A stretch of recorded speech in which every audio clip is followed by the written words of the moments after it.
So hello, this is our reinforcement details for this building, and as you can see, we have the beam here, we have the beam right here, and then we have all slab reinforcements in our beam, and I'll be trying to label this slab reinforcements, according to how it was designed.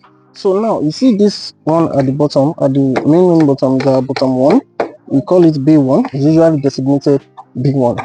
Then you have this one running through as B2, and as you can see, it runs through like that. Why this B1 runs through like that?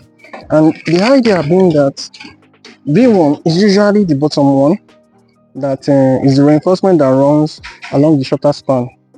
And when you look at this, yeah, this is also B1. So when you look at it, this is our shorter span.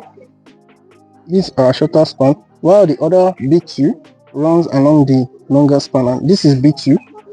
As you can see, this is B2, and you can see it runs along the longer span, which somehow ends here on the beam. So it's from beam to beam.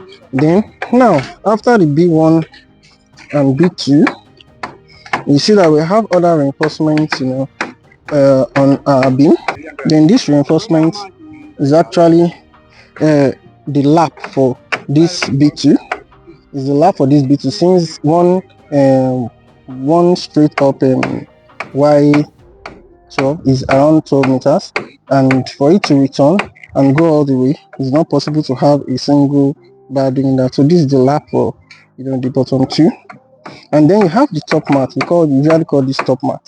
It is the distribution bar, and you can see that we used Y10 here for the top mat, this is T1, and this is T2, which is the top one and the top two. And so the job of this distribution bar is actually to ensure that the load is properly transferred on your beam, and the beam is able to decompose the load that is transferred on it onto the columns. And the distribution bar helps to transfer the load on the beam and avoid the